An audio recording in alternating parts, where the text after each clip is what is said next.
Kwanza tumekuwa na kikao kizuri. Tulialikwa na Mheshimiwa Waziri Profesa Palamagamba Kabudi, na mkutano huu ulikuwa unataka kujua nini ambacho Club ya Young Africans inakiendea kwenye discussion ya mchezo wa 184 dhidi ya Simba uliopangwa kucheza tarehe 8 mwezi wa 3 2025.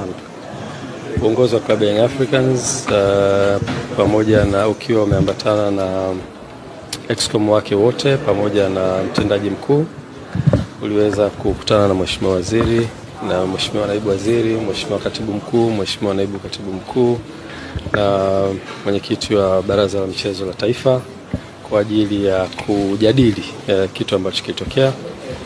Bahati nzuri Club ya Young Africans kupata nafasi ya kufikisha yale ambayo ni ya msingi kabisa yanayohusiana na mchezo ule, na baada ya kufanya hivyo platform ambayo Mheshimiwa Waziri na jopo lake walitengeneza, dhamira yake kubwa ilikuwa ni kusikia nini kinachotoka kwa viongozi wa Young Africans, na sisi wakati wote tukiwa kama viongozi tunasimamia interest ya taasisi yetu, ambayo taasisi yetu inasimamia wanachama na timu kwa ujumla. Kwa hiyo tulikwenda kufikisha ujumbe wetu na uhusiana na position yetu kama taasisi, lakini pia Mheshimiwa Waziri na timu yake wakatusikiliza kwa kirefu, wapata nafasi ya kuuliza maswali, kutaka kujua, na tuliweza kufikisha ujumbe wetu vizuri.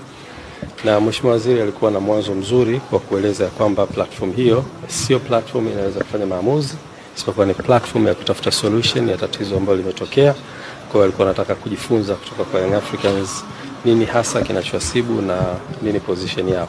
Kwa hiyo tumeweza kufikisha yote ambayo tunastahili kuyafikisha kama viongozi, ambayo yanabeba ujumbe wa kamati ya utendaji, lakini ujumbe wa wanachama wetu na wapenzi na mashabiki waliokuwa nchi nzima.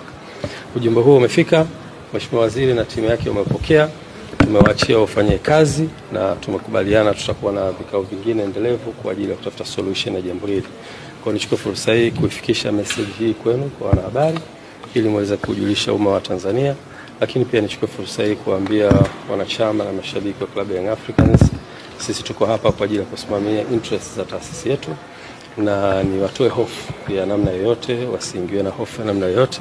Viongozi wao ni viongozi imara na wako hapa kwa ajili ya kusimamia interest za taasisi. Kwa hivyo wakae kwa kutulia, na solution itakapopatikana tutaweza kurudi kwao na kuwajulisha.